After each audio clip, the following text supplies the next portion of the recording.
approved on a bipartisan basis, with some Democrats voting alongside Republicans. He has further added that the panel was not accusing the former president of wrongdoing, but simply wanted answers about his past contacts with Epstein, which includes repeated travel on Epstein's private aircraft after leaving office. Let's listen in. Well, I think everyone knows by now Bill Clinton did not show up. And I think it's important to note that this subpoena was voted on in a bipartisan manner by this committee.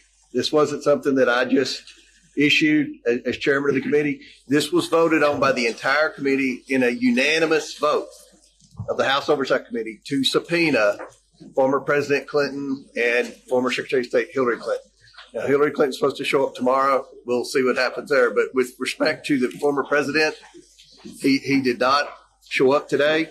One reason I think most Americans want President Clinton to answer some questions is because he visited the White House. Jeffrey Epstein visited the White House 17 times while Bill. The Oversight Committee is now moving ahead with steps to formally hold Bill Clinton in contempt, with Comer signaling further action in the coming days. Moreover, in a separate letter shared by Hillary Clinton on social media, the Clintons have clarified that they had already tried to provide what limited information they possessed. The Clintons have also accused James Comer of selective enforcement, pointing out that while 8 people were subpoenaed, 7 were dismissed without being questioned. The Clintons also claim that a legal analysis prepared by 2 law firms concludes that the subpoenas are legally invalid. They also point out the inconsistency of the House Oversight Committee, alleging that its chairman took a different position on subpoena authority when it involved a sitting president in the recent past. I invite Matthew Wadham, American journalist from Washington, D.C., to join me back in the discussion here. Matthew, what is the message that one could take from their refusal? And also, what does it mean for investigation going ahead as far as Clintons are concerned?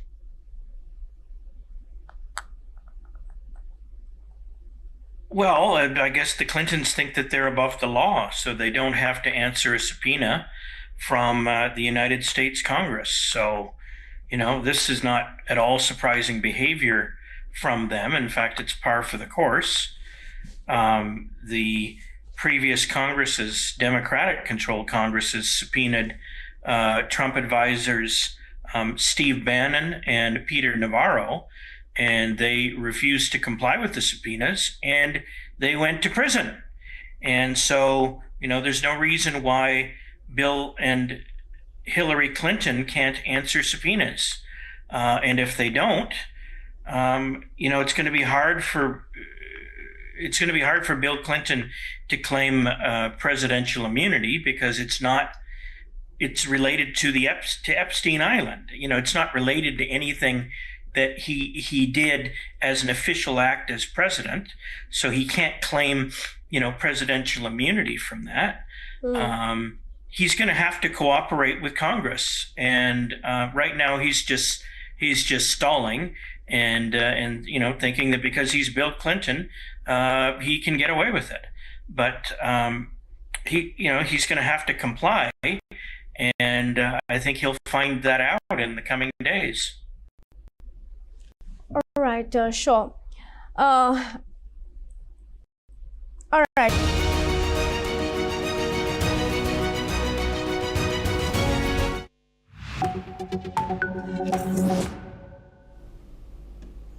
Hello and welcome. I'm Sima Katauka and you're watching the World Report on News X World. Let's take a look at the top headlines of this hour. US President Donald Trump has dismissed remarks from Greenland's Prime Minister Jens Frederik Nielsen after he reiterated Greenland's commitment to Denmark. Asked about the comments from Prime Minister Nielsen, Trump has said that "I don't know who he is, but that will be a big problem for him." Bill and Hillary Clinton has said that they will not be testifying in the House Oversight Committee's Jeffrey Epstein investigation. Chairman of the House Oversight Committee threatens to hold the Clintons in contempt of Congress for refusing to testify. The planet logged its third hottest year on record in 2025, extending a run of unprecedented heat, according to US researchers and EU climate monitors. US President has now stated that a US takeover will be great for Venezuela as American oil companies formulate their re-entry strategy into the Venezuelan oil market. Independent human rights groups have stated that the death toll from the crackdown on protests in Iran has crossed 2,500 people. US President Donald Trump tells Iranians to keep protesting, says help is on the way as US mulls strikes. Iran says US seeking pretext for military intervention. Iran officials says 2,500 people are killed in the unrest. Trump says day of reckoning and retribution coming to Minnesota, where 37-year-old Renee Nicole Good was killed by an ICE agent as protests continue in Minneapolis. Apple signs multi-year deal with Google to fix Siri with Gemini, which the company promised at WWDC 2024 but has since been delayed. Apple had promised 3 big upgrades to Siri to take it in par with rivals like Gemini and ChatGPT. Now for this hour, we start with Iran. According to a senior Iranian official, Tehran has reportedly asked its regional leaders, including Turkey, to prevent any military escalation by the United States. The official has also warned that Iran would strike US bases in the region if it is attacked by Washington. This comes as mass demonstrations continue across Iran, with the US-based human rights activists news agency reporting that 1,847 protesters have been killed so far. Just yesterday, US President Donald Trump posted on his Truth Social, urging Iranians to continue protesting and take control of the state institutions. Trump has also announced that he has canceled all meetings with Iranian officials and will not engage with Tehran until it ends what he described as the senseless killings of the protesters. Now, for this discussion, we welcome Mr. Gedalia Blum. He's an Middle East Affairs analyst, joins us live from LA. Thank you very much, Mr. Blum, for joining us once again. Good to see you. Now, as situations escalate, and it seems like Trump has, closed that door of diplomacy, what should we be focusing on, and what do you think could happen? Well, I think closing the door on the diplomacy is actually moving closer to a solution.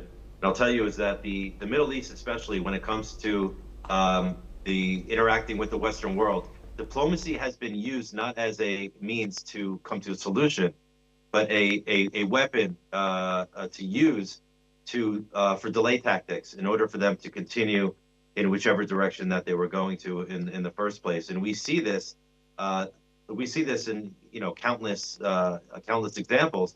And I think that it's very clear that Donald Trump is not willing to play that game. Number one, he's got 3 years left in his presidency. He's looking to create a legacy. Not only that, but he's also, at the last years of his life. I don't think he wants to even waste 2 minutes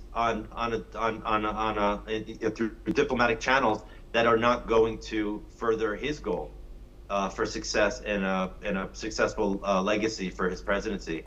And so I think actually closing those diplomatic channels is actually what's going to create the pressure that's needed for any kind of solution, which I honestly don't think that it's going to have anything to do with the regime. The toothpaste is out of the tube, as they say. You can't push it back in. And despite the fact that we don't know the exact numbers of the people on the streets protesting against the regime, we do know that there is a significant PR campaign in support of the protesters, of the revolutionaries against the regime, and it's time for this 47-year oppressiveness to end already.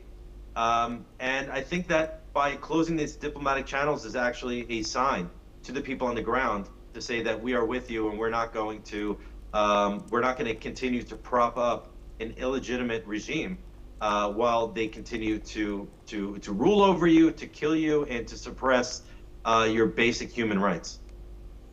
Right. As you mentioned that the legacy that Trump is trying to leave, but Iranian people at the end of the day are not the voters that he's seeking to, right?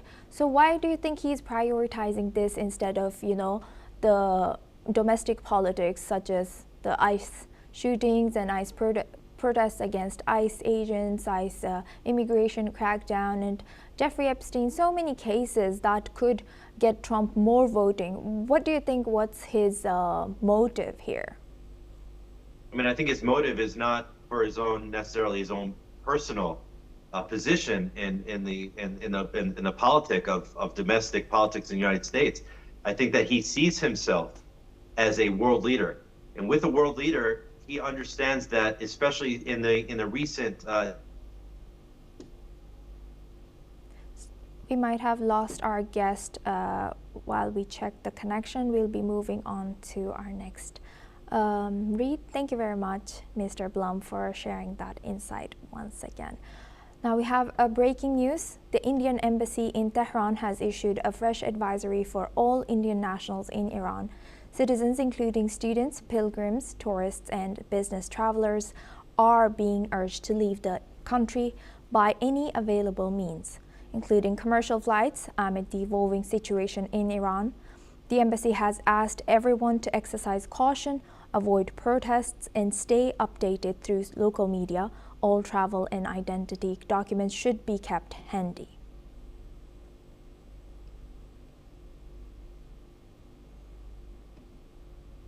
Now we move the focus back on to Iran. Iranian authorities have sentenced 26-year-old protester Erfan Soltani to death, a move rights groups say could lead to the first execution linked to the latest wave of anti-Khamenei protests. Soltani is an ordinary citizen from Fardis, near Tehran, with no leadership role in the demonstrations. He was arrested earlier this month during a street protest and charged with waging war against God, a capital offense under Iranian law. According to activists, he was denied access to a lawyer and put through a rushed judicial process. His family has been told the sentence could be carried out at any time. The case has sparked international concern, with rights groups warning it may set a precedent for more death sentences as unrest continues across Iran. Now for this discussion, we welcome back Mr. Gedalia Blum. He's a Middle East Affairs analyst, joins us live from Eli. Thank you very much, Mr. Blum, for staying with us. Now, looking at this, can you tell us a little bit about this particular individual who's put into death sentence by Iranian government? I mean, I think it's symbolic. I think it's symbolic that the Iranian regime understands that these protests are decentralized. There's no leadership, there's no infrastructure, there's no funding, there's no outside influence, as much as they would like to say that it's America and Israel influenced. This was grassroots. This was a response to their complete and utter malpractice in running a state. And I think that this execution of this individual with no standing is very illustrative of the way that the regime actually operates. And the fact that they continue to operate this in the face of the world with whose eyes are all on Iran, I think it's very telling. And I think this goes back to why President Trump is ended all diplomatic channels, is because this is who they really are. They really believe that they are executing people in protecting God's image. And this is an evil. This is an evil in this world that is not only being branched out through their proxies in Hezbollah, the Houthis, Hamas, but it's a terror that's creating so much fear on the ground in Iran. Mr. Blum, when you say they, you mean the regime, right? You're differentiating between the regime and the people. No, absolutely. The people are the victims. The regime. This is how 40,000 IRGC members could control a whole country. Is not through brute force, but through brute fear. And what they do is they take somebody off the street and they publicize that this is just an ordinary person and that he stood up against the regime. And now we're going to set up the cranes and hang him in public view and let him sit there for a number of days so everybody can understand what happens to you as a normal person when you speak out against the regime.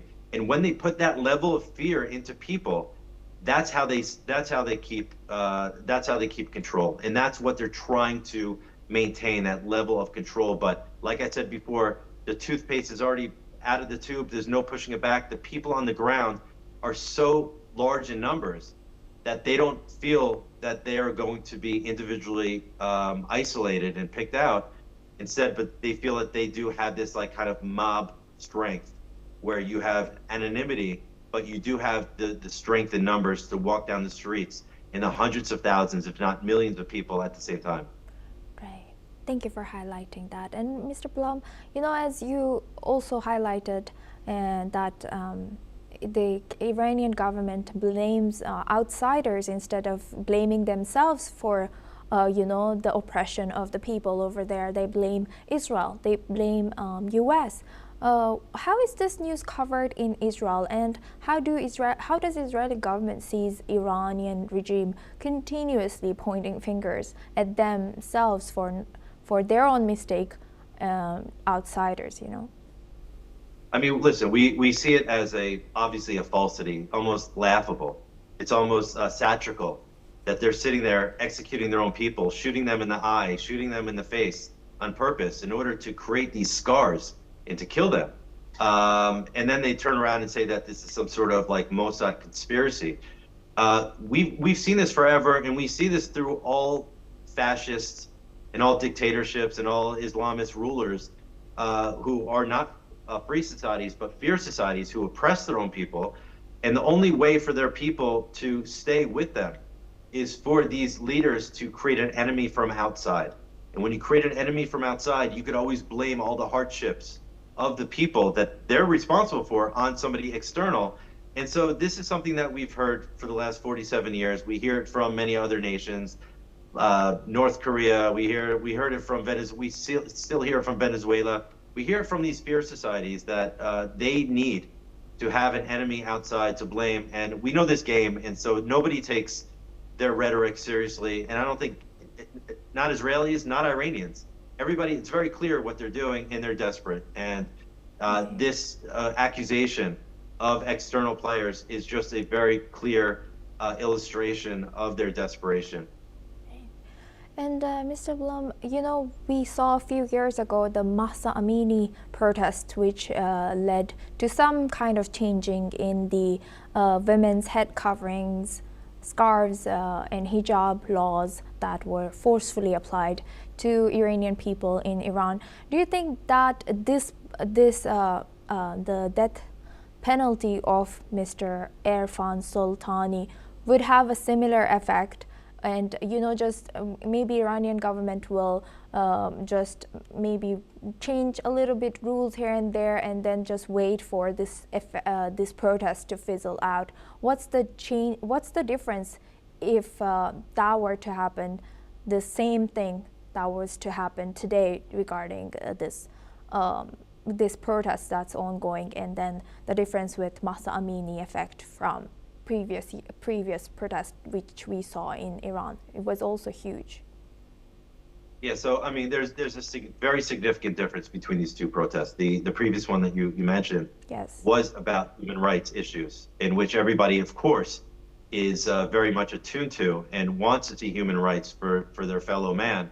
On the other side of it, though, is that fear, that level of fear that the government puts into people, that nobody wanted to come en masse onto the streets and put themselves on the line and becoming the next victim.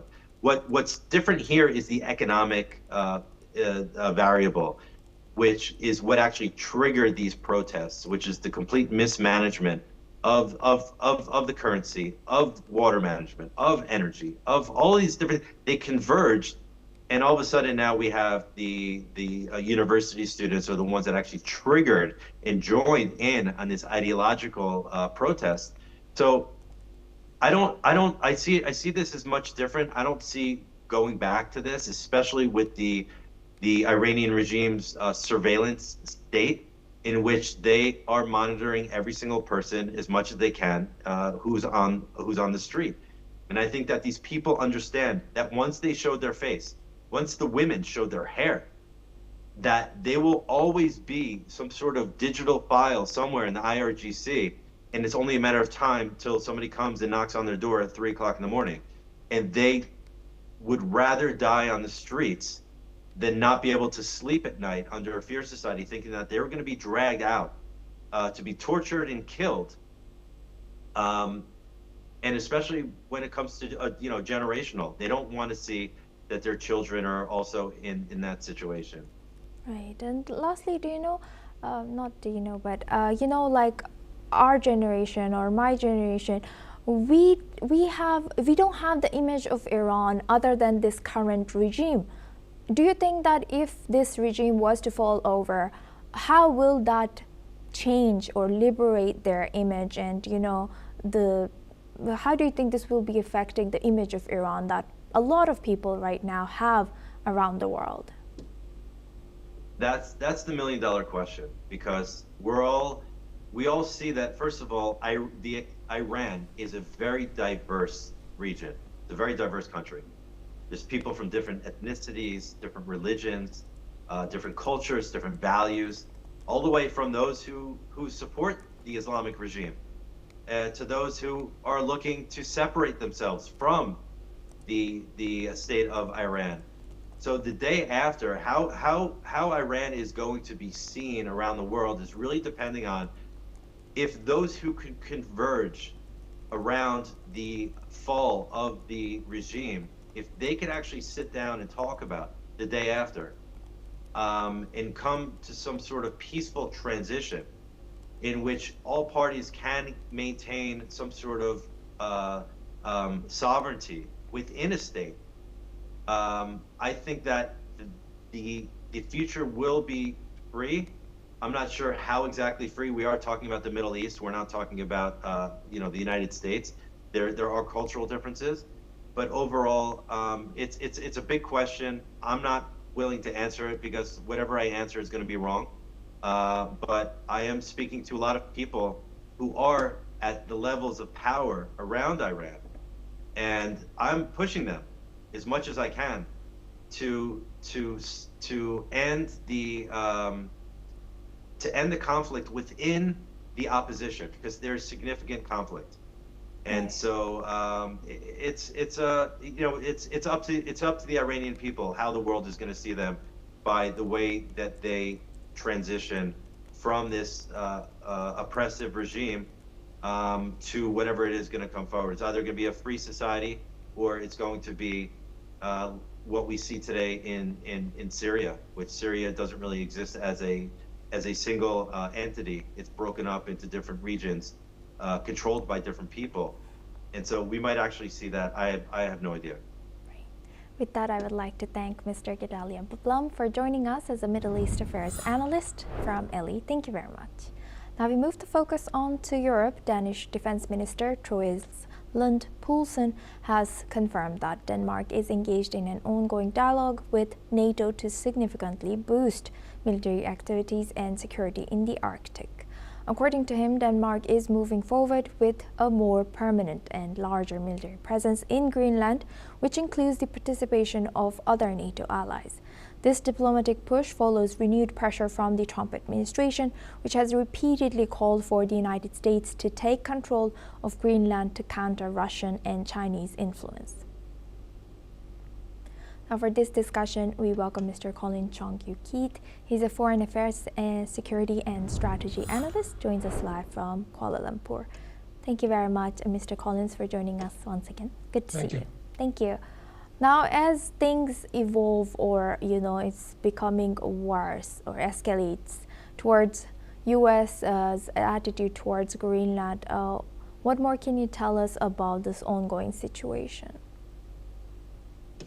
Well, we've seen how, the intention by Denmark to have this ongoing dialogue with NATO is meant to, to have this enhancement of credibility and leverage ahead of the meeting in the White House. And of course, also Denmark wants to signal to NATO that it is also a responsible, partner, and of course also to show, to give a message to Trump that he has this capacity, readiness, and intent to protect Greenland, and is coordinating with NATO to ensure that it happens. And of course also to NATO allies, Denmark is trying to be seen to step up as a reliable Arctic partner, and of course also this is all being part of the moves by Denmark to ensure that it has this legitimacy, it has this readiness and capacity to protect Greenland and to counter any Trump's move on Greenland, partly as a deterrence, partly as a reassurance to both NATO and to Trump. But of course, we have seen how this is all quite futile, in which, by one way or the other, you have to confront the fact that Greenland's future security and safety will be in the hands of Washington. No European power, no NATO power is capable to protect Greenland from the forces of Russia and China. And of course, by saying Greenland, it means the security of the Arctic as a whole.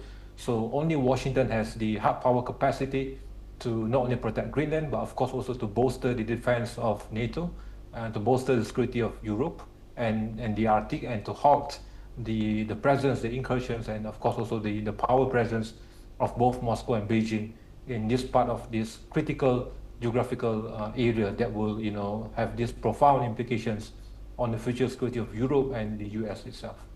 And how do you analyze, NATO? Is NATO currently capable, or Denmark on its own is capable, as NATO's Denmark's Danish defense minister has confirmed that Denmark is engaged in, ongoing dialogue with NATO. What is their capacity like? Of course, they're nowhere compared to US. Well, before Trump came to the picture, we have seen how, NATO is on the brink of, collapse or irrelevance. And the defense spending by partners, by NATO members have been, in a sad state, and President Trump has ensured, has compelled and has pressured, the other NATO members to step up, and of course also to increase their own, defense budget and defense commitment to NATO. And this is, the single biggest factor as to how, President Trump has revitalized NATO, and of course also in facing these renewed threats from Russia and from China, and of course also even with that, enhancement of capacity, NATO is ill-equipped. In no ways that NATO has the capacity to confront, the hard power threats posed by Moscow and Beijing, especially in the Arctic, and without the support of Washington. So this is the stark reality that NATO and Europe will have to confront. And the intent by President Trump to take over Greenland, to provide the security umbrella needed in the long-term projection is timely. It has been long overdue. And this wouldn't have happened in the administration of both Biden and Obama. And this is the right timing, the apt time for Washington to finally, get in control of Greenland, and to ensure that, there's no potential, repercussions, or there's no potential backfiring measures from this move, knowing how Moscow and Beijing will react, and of course, seeing how President Trump has acted in Venezuela and what he might be acting in Iran now. There's no way for Beijing or Moscow to retaliate as strong as they might have done so under the presidency of Biden or Obama. So this is the time frame that NATO and Europe should in fact welcome with support, instead of trying to consolidate, instead of trying to still have this kind of hostility and confrontation with the US. This is the right opening for Europe and NATO to defend themselves, not against the US, but against the real adversaries that have been threatening the security of Europe and NATO, which are primarily Russia and China, for now and even for the next couple of years to come. With that, I would like to thank Mr. Collins Chong-Yu-Keat for joining us today and sharing that insight throughout. Thank you. Now we move the focus on to Thailand. At least 22 people have been killed and 64 people injured after a construction crane collapsed onto a moving passenger train in northeastern Thailand. The crane derailed the train, crushing several carriages and setting one coach on fire. Nearly 200 passengers were on board when the accident occurred around 9 in the morning of local time. As the train was traveling from Bangkok to Ubon, Ratchathani province, rescue teams evacuated all passengers with dozens of injured taken to nearby hospitals. 8 remain in critical condition, including a 1-year-old child and an 85-year-old elderly passenger. The crane was part of a China-backed railway project linking Bangkok to Laos and onward to China. Thailand's Prime Minister has ordered a full investigation, calling for accountability and warning the disaster was likely caused by negligence and safety lapses, amid growing concerns over construction standards in the country. Let's hear what Thai authorities have shared. จากรายงานสถานการณ์ล่าสุดเนี่ยก็เราพบว่ามีผู้บาดเจ็บนะครับและเสียชีวิตรวมกันทั้งหมด86รายครับโดยเสียชีวิต22รายครับมีการนำศพส่งโรงพยาบาลศิริแล้วก็มีผู้ที่ได้รับบาดเจ็บรวมทั้งหมด64รายอยู่ในกลุ่มอาการรุนแรงที่อยู่ในกลุ่มสีแดงเนี่ย8รายแล้วก็อยู่ในกลุ่มอาการปานกลางที่เรียกว่าสีเหลือง19รายแล้วก็อยู่ในกลุ่มอาการเล็กน้อยครับกลุ่มสีเขียวทั้งหมด37รายนะครับผู้ที่ได้รับบาดเจ็บรุนแรงเนี่ยนะครับมีตั้งแต่เด็กหญิงอายุ1ปีครับไปจนถึงผู้สูงอายุ85ปี Now we move on to our next news. Farmers from the Coordination Rurale Union are using their tractors to slow traffic at the entrance of Toulouse-Blagnac Airport, staging a blockade to press their demands in France. Protesters say they feel sidelined compared with other farming unions and denounce what they describe as unequal treatment by the authorities. These actions in Toulouse coincide with farmers withdrawing from a 24-hour siege of the National Assembly in Paris, as farmers are protesting against cheap agriculture imports and demanding immediate government action on food security and financial aid. Let's listen into what one of the farmers has shared. Rurale du Gers, nous sommes venus défendre notre cause comme depuis plus de mois. Aujourd'hui, on défend toujours la même chose, que le gouvernement ne veut pas nous entendre, ne veut pas nous écouter, qu'il y a 2 poids et 2 mesures.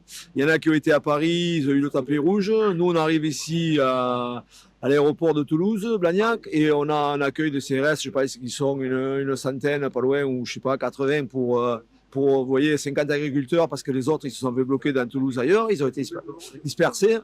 Voilà, et c'est que le problème de nourriture sera général, qu'on va être dépendant des autres pays, et le jour où les autres pays auront décidé de nous envoyer de la nourriture, ben là, les Français vont crever de faim, et malheureusement, c'est dur à dire, mais un jour, la France aura des problèmes pour manger, on aura du mal à s'en sortir, et à manger à sa faim. Nous, dans les campagnes, on y arrivera, mais il y a des gens de la ville qui auront du mal à manger, et je pense qu'il faut prendre conscience et se mobiliser tous ensemble pour aujourd'hui défendre notre agriculture et défendre notre avenir. That's all we have time for. Keep watching News6 World for more news updates from around the world.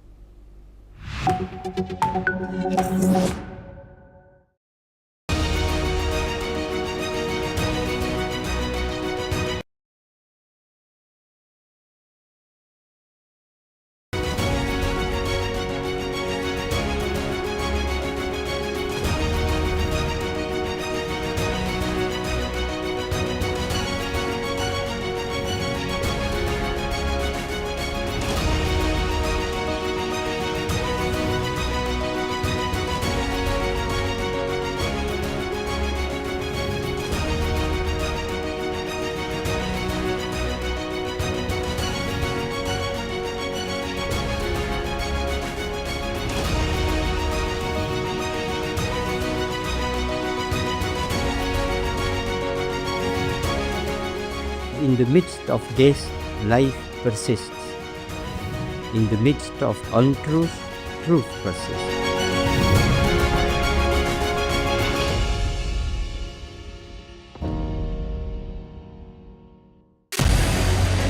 What we can do as the Interparliamentary Union to strengthen democracy, to promote human rights, to ensure that humanitarian law is respected.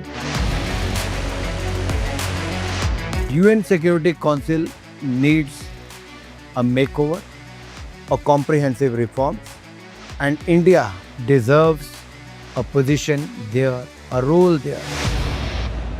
Prime Minister Modi during Operation Sindoor made it amply clear that war has never been India's choice. We are with the side of peace. We are neither neutral nor indifferent. We are with peace. We would have dealt with US a whole lot on trade and those kinds of things, and that's not as certain these days. So we have to go back and look at our European partners, our Asian partners. An opportunity to exchange, to have a dialogue, to have a debate on a different perspective on finding the solution of the conflict. First thing that is important to have a common ground, and that we do have with humanitarian laws and human rights, but also to say, okay, what does it mean for us as a country to act on these laws and how can we work together? When we realize that there's something wrong with democracy, the institutions and policies, values come together and we take stock, and it's possible then to improve and chart a new course for democracy. It's the people's right to self-determination, and if they want to be independent, they should be independent. We will not start a war against Greenland.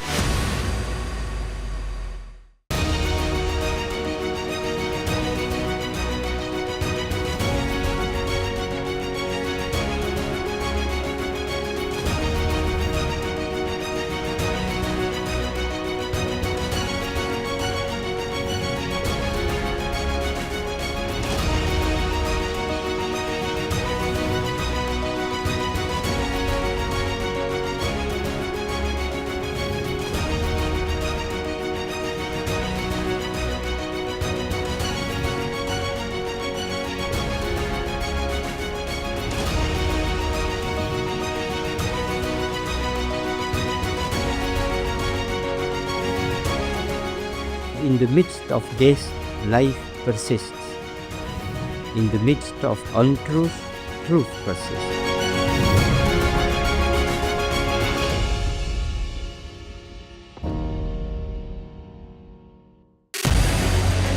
What we can do as the Interparliamentary Union to strengthen democracy, to promote human rights, to ensure that humanitarian law is respected.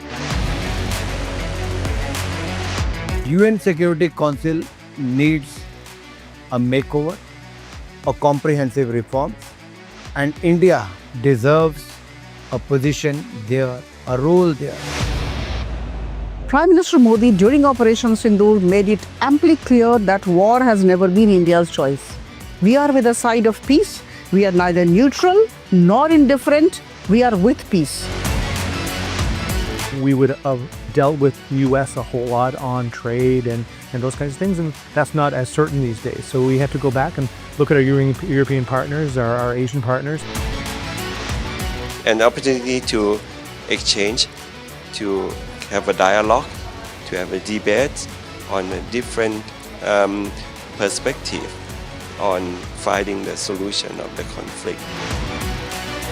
First thing that is important to have a common ground, and that we do have with humanitarian laws and human rights, but also to say, okay, what does it mean for us as a country to act on these laws and how can we work together? When we realize that there's something wrong with democracy, the institutions and policies, values come together and we take stock, and it's possible then to improve and chart a new course for democracy.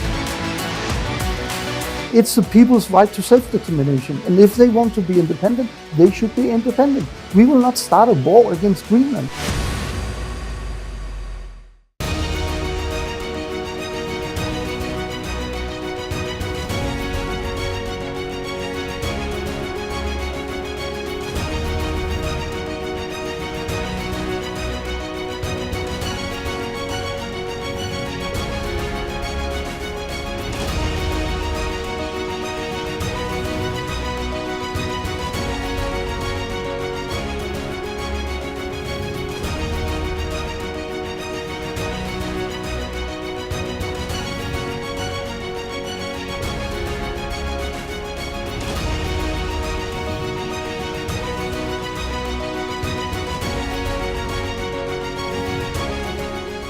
In the midst of this, life persists. In the midst of untruth, truth persists.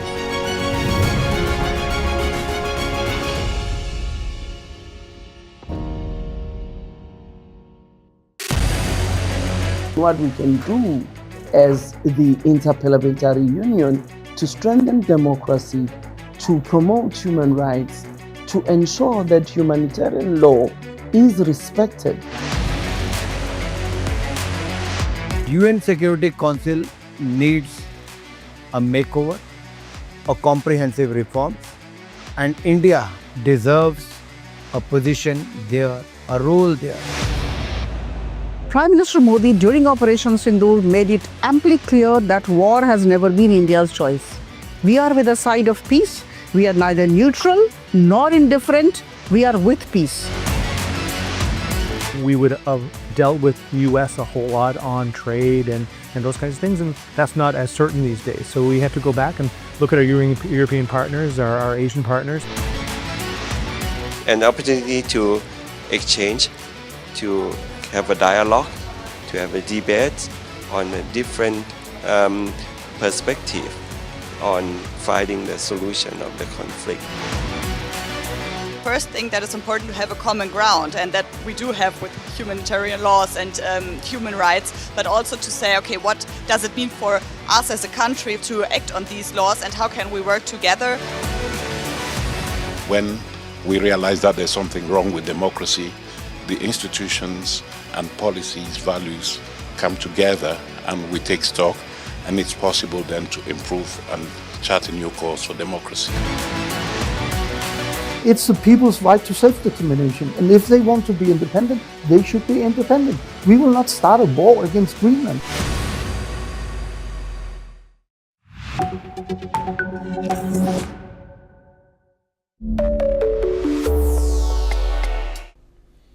Hello and welcome to Deep Dive on NewsX World. I'm Thomas Porteous, and tonight Iran is burning. More than 648 people are dead and thousands are injured. Cities shaken by protests and a government that says this is not an uprising but a war. At the same time, the United States is issuing threats.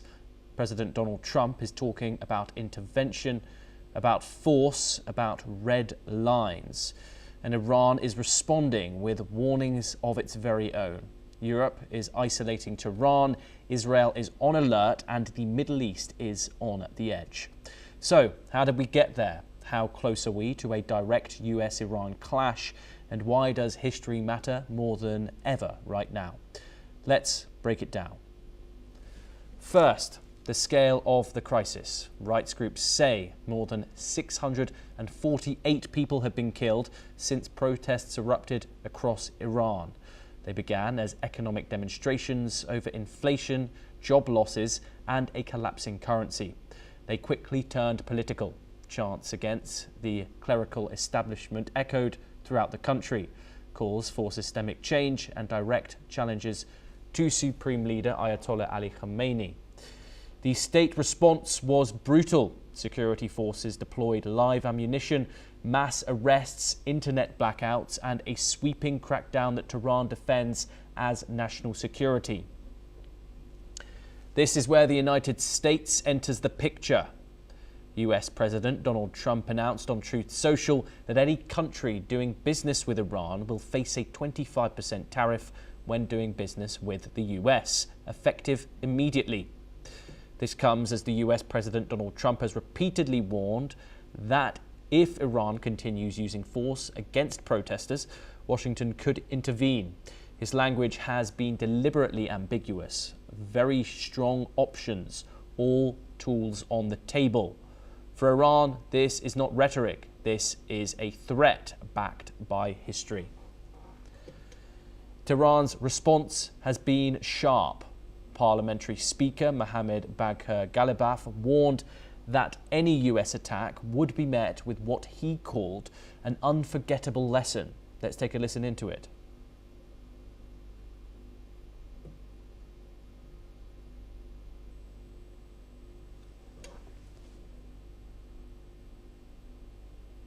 و متکبر آمریکا میگویم که ما ملت ایران همان حرف حاج قاسم عزیزمان را به تو میزنیم. ای ترامپ قمارباز، ما حریف توییم، تو سرحسینیم، ما منتظریم، ما مرد میدان برای تو هستیم. بیا تا ببینی همه امکانات شما در منطقه نابود می شود. بیا تا ببینی چه بلایی بر سر پایگاه‌های آمریکایی و کشتی‌های آمریکایی و نیروهای آمریکایی در خواهد آمد. بیا. ترامپ متوهم، دروغ‌هایی که به تو میگویند باور نکن. به تو گفته بودند مشهد سقوط کرده، ولی مریدان امام رضا علیه السلام ایستادند تا پاسخ توهمات تو را بدهند. And now even Europe is moving too. The European Parliament has taken one of its strongest steps yet. It has barred Iranian diplomats, officials and state representatives from entering its premises in Brussels, Strasbourg and Luxembourg. EU Parliament President Roberta Metsola said this goes beyond symbolism. Quote, "Those risking their lives on Iran's streets need more than words." This marks growing international isolation for Tehran. In retaliation, Iran's foreign ministry summoned the ambassadors of Britain, Germany, France and Italy. During the meeting, Iranian officials showed the envoys what they described as video evidence of violent acts by protesters, saying the actions went beyond peaceful demonstrations. But to understand why Iran reacts this way, you have to look back. US-Iran relations have been turbulent for decades. In 1953, the CIA backed a coup that ousted Iran's elected Prime Minister, Mohammad Mossadegh, after he nationalized Iran's oil. The US then supported the Shah's authoritarian rule for decades. And then, in 1979, the Islamic Revolution overthrew the Shah and turned Iran into an anti-American Islamic republic. The US Embassy hostage crisis sealed the break. The two countries have had no formal diplomatic relations since 1980. And this is critical. How many times has the US actually attacked Iran? In 1988, the US Navy shot down Iran Air Flight 655, killing 290 civilians. Then moving on, in 2020, a US drone strike killed Iran's top general, Qasem Soleimani, in Baghdad. Iran retaliated by firing missiles at US bases in Iraq.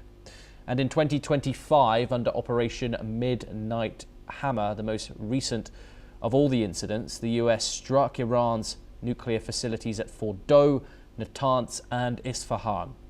Iran then responded by attacking a US base in Qatar. A ceasefire then followed, but the message is clear. The US has struck Iran before, and Iran has always struck back. So why is this moment different? Iran is under massive internal pressure. Sanctions have crippled the economy, inflation above 40%, currency collapse, a shrinking middle class. The government says the unrest is foreign engineered. However, the protests say this is about survival, and in the middle, a superpower weighing whether to turn pressure into force. So what happens next? A US strike could deter Tehran, or it could unify hardliners, end diplomacy and ignite a regional war involving Israel, US bases and Iran's proxies. Iran says it does not seek war, but is preparing for one. Joining us now is Melika Juvdan, a human rights activist. She joins us live from Oslo in Norway. Thank you very much for joining us. It's a pleasure to have you on the programme. Thank you for having me. Pleasure. let's get straight into this. And of course, this is a hugely developing situation hour by hour. From the outside, we can see the women of Iran predominantly take a leading role in the protests that have been shaking the country this month. What can you tell us about the ground reality of this perspective? Yes, you're absolutely correct. The women of Iran have been playing key roles in the uprisings this past few years. It started in 2019 and then in 2022, and now we see them on the ground leading on. And I personally believe this has to do with the fact that the Iranian Islamic regime has been in war with its own population for 47 years, specifically with women and minority groups. And those are the ones that are rising up and fighting it back now. But also that the Iranian resistance has been led by women, especially the largest opposition group is led by a woman called Mariam Rajavi. And what we see from the uprising on the ground, that it starts in a bazaar, in the bazaars in Tehran, and then quickly, within a few hours, it spreads around all over Iran, in small towns and great cities. So that there is a level of coordination between people throughout the country. There must be a network in place. That is what the Iranian opposition is saying, that there is a network in place. But this is not an uprising for somebody. It is an uprising against the ruling theocracy in Iran. So the people of Iran, those on the ground, they are the ones to decide their own future.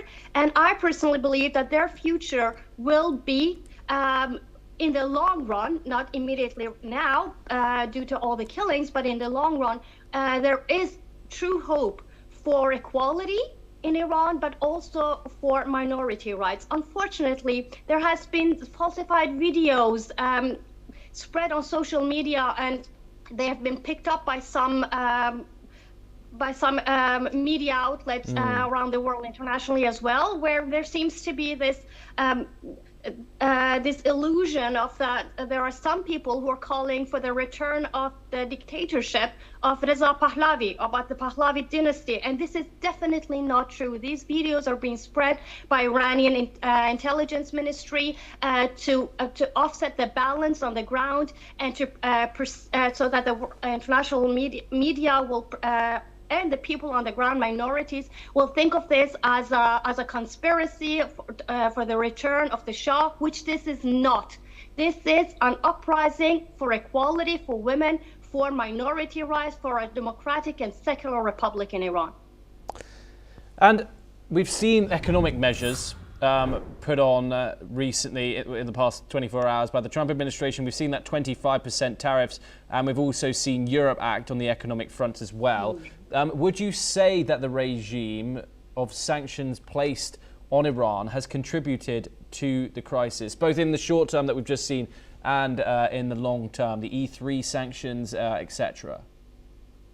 Well, to a certain extent, it has, absolutely. And the truth of the matter is that whoever trades with Iran will be filling the pockets of the Revolutionary Guards that are murdering their own people. So because they own such a great part of the large amount of the Iranian private sector and the Iranian non-private sector. So you cannot have vast trades with Iran without filling the pockets of the security apparatus, those Revolutionary Guards that are now murdering their own people. So the economic collapse in Iran is not due first and foremost to sanctions from outside. It's first and foremost due to corruption and mismanagement from within the regime. And of course, on the ground, of course, information is extremely hard to get to right now due to the internet blackout, which has now hit its 80th hour. However, we just heard some news in from the Reuters news agency just a couple of minutes ago that Iran has confirmed some 2,000 people dead in the protests now from an Iranian official, blaming terrorists for the deaths of civilians and security personnel. What more can you tell us about the humanitarian situation on the ground? I believe the death toll is more than 3,000. So there are several thousand people being murdered by the Islamic Revolutionary Guards, by the Basij militia, by the security apparatus all around the country. And this is not what Iranian regime is trying to portray this is like agents within the group, within the rioters, or going about and shooting each other. This is of course absolutely false. They're trying to portray this as a conspiracy from Israel or a conspiracy from US. Well, there is truth to the fact that actors are trying, regional actors, and the US is trying to figure out what exactly they're supposed to be doing on the ground in Iran. But the truth of the matter is, it's an uprising by the Iranian people for their own freedom, and they are paying a heavy price.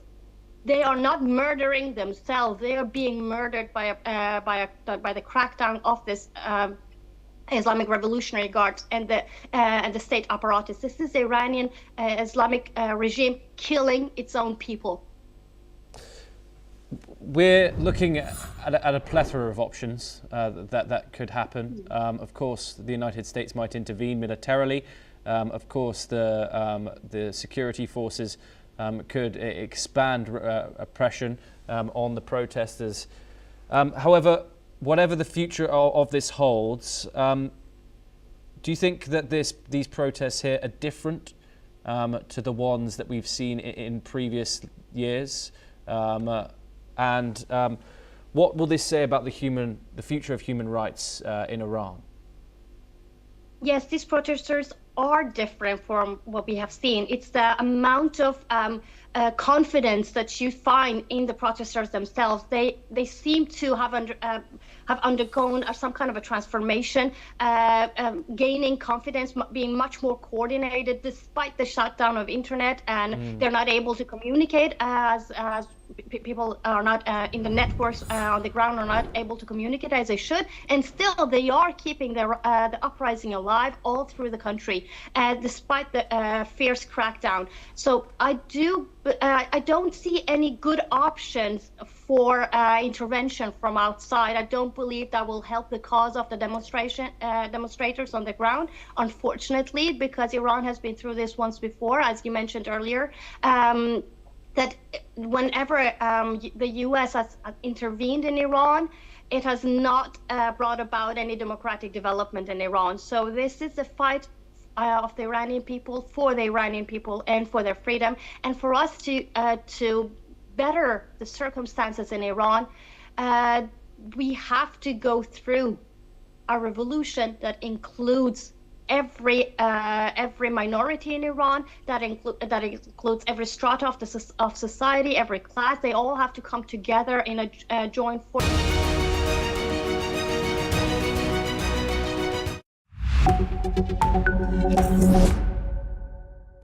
A routine journey turns deadly. A crane collapses without warning. Passengers trapped amid fire and wreckage. Questions grow over safety and accountability. Here's what we know so far.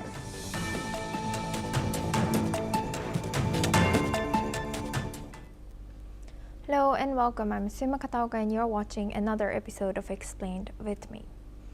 At least 25 people have been reportedly killed after a construction crane fell on top of a moving train carriage at around 9 a.m. local time in Thailand.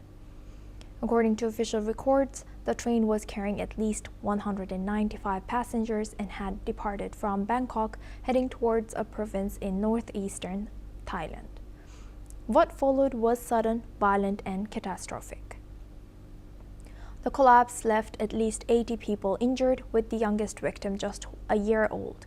Several passengers were seriously hurt as the force of the impact threw people from their seats. One survivor, a member of the train staff, later described how he and others were briefly airborne when the crane struck the carriage.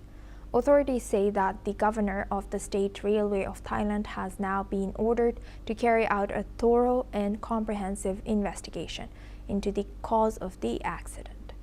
This tragedy unfolded in the Sikeo district of Nakhon Ratchasima province, which is about 230 kilometers or 143 miles northeast of Bangkok. The crane had been operating as part of an elevated high-speed rail project, one of several major infrastructure developments currently underway across Thailand. This particular project was being built directly above the existing rail line. Even now, part of the collapsed crane remains propped up by support stanchions which are designed to hold the new rail structure in place. Thailand's Prime Minister has since called for accountability, saying those responsible must be punished and held to account. But while authorities focus on responsibility and structure failure, the scale of human loss has remained the most pressing concern. Thailand's Ministry of Public Health has held a news conference to provide an official update on casualties. Health officials have confirmed that based on the initial situation report, there were 86 casualties in total at this stage, including at least 22 confirmed deaths. All recovered bodies were transferred to Sikyo Hospital for identification and post-mortem examinations. They have also detailed the condition of the injured. 64 people were hurt, in which 8 were classified as critical, 19 were suffering moderate injuries, and 37 were sustaining minor wounds. Those seriously injured ranged in age from 1-year-old girl to an 85-year-old elderly person. Let's listen in. รายงานสถานการณ์ล่าสุดเนี่ยก็เราพบว่ามีผู้บาดเจ็บนะครับและเสียชีวิตรวมกันทั้งหมด86รายครับโดยเสียชีวิต22รายครับมีการนำศพส่งโรงพยาบาลศิริแล้วก็มีผู้ที่ได้รับบาดเจ็บรวมทั้งหมด64รายอยู่ในกลุ่มอาการรุนแรงที่อยู่ในกลุ่มสีแดงเนี่ย8รายแล้วก็อยู่ในกลุ่มอาการปานกลางที่เรียกว่าสีเหลือง19รายแล้วก็อยู่ในกลุ่มอาการเล็กน้อยครับกลุ่มสีเขียวทั้งหมด37รายนะครับผู้ที่ได้รับบาดเจ็บรุนแรงเนี่ยนะครับมีตั้งแต่เด็กหญิงอายุ1ปีครับไปจนถึงผู้สูงอายุ85ปี However, authorities cautioned that these figures were not final. Police later confirmed that the death toll has risen further to at least 28 people. Rescue teams warned that more bodies could still be trapped inside the wreckage, raising fears that the toll may yet climb. Moreover, health ministry officials have added that emergency medical teams remain deployed, whereas hospitals are on high alert. Further updates will be released as recovery efforts continue. Now, the disaster has also drawn international attention, particularly from China. In a recent briefing, China has said that it places great importance on the safety of overseas infrastructure projects and personnel following the derailment in northeastern Thailand. Let's listen in. 我们注意到有关事故的报道，对事故造成人员伤亡表示慰问。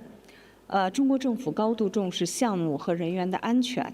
我们也正在了解情况。目前看呢，有关标段是由泰方企业在施工，事故的原因还在调查中。Meanwhile, Chinese officials have confirmed that they are closely monitoring the situation and also investigating developments as more information emerges. They've also clarified that the section of the project where the collapse occurred was constructed by a Thai company and that the exact cause of the accident is still under investigation. Shortly afterward, the Chinese embassy in Thailand also issued a further clarification. It said that no Chinese construction companies or Chinese workers were involved in the crane collapse, despite the project being part of a broader high-speed rail initiative which has been aimed to link Thailand and China. This devastating incident has once again raised broader concerns about construction safety in Thailand. Deadly construction accidents are not uncommon in the country. It has been a problem often linked to weak enforcement of safety standards and regulations. Crane collapses in particular have repeatedly made headlines in recent years. Last August, another crane collapsed on a different section of Rama 2 road, injuring 3 people and causing major traffic disruptions. Moreover, in November 2024, 6 people were killed after construction crane and concrete segments collapsed on Rama 2 road during expressway construction. This expressway was meant to connect Bangkok to southern districts. Earlier in March 2024, at least 6 construction workers were killed when a crane collapsed at a steel factory construction site in the eastern province of Rayong. As investigations continue and recovery operations remain underway, this latest disaster is intensifying scrutiny over safety oversight and project management. For now, the focus remains on recovering victims, supporting survivors, and answering a central question. How did a crane collapse onto a moving passenger train? And how can such a tragedy be prevented from happening again? That's all for this episode of Explained. Stay tuned as we bring you more in-depth insights and stories that matter.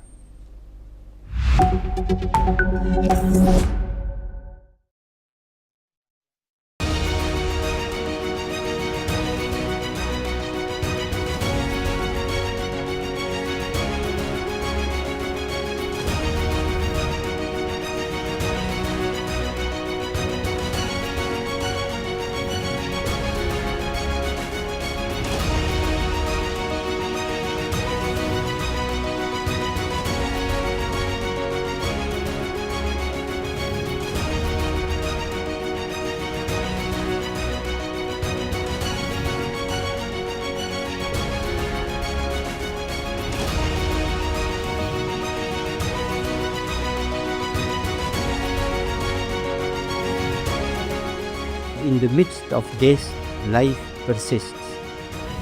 In the midst of untruth, truth persists.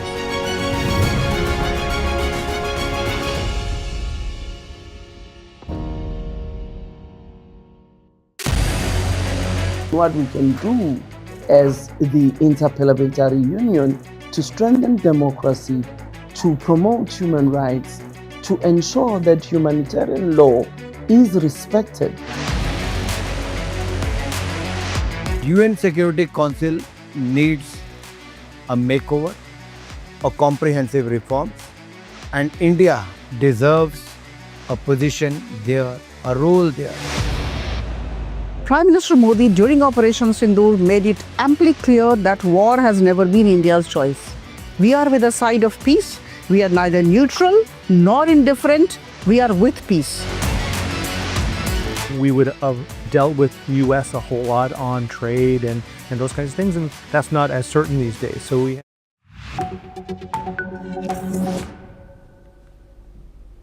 Hello and welcome. I'm Suma Katauka and you're watching the World Report on NewsX World. Let's take a look at the top headlines of this hour. US President Donald Trump has dismissed remarks from Greenland's Prime Minister Jens Frederik Nielsen after he reiterated Greenland's commitment to Denmark. Asked about the comments from Prime Minister Nielsen, Trump said that "I don't know who he is, but that will be a big problem for him." Bill and Hillary Clinton has said that they will not be testifying in the House Oversight Committee's Jeffrey Epstein investigation.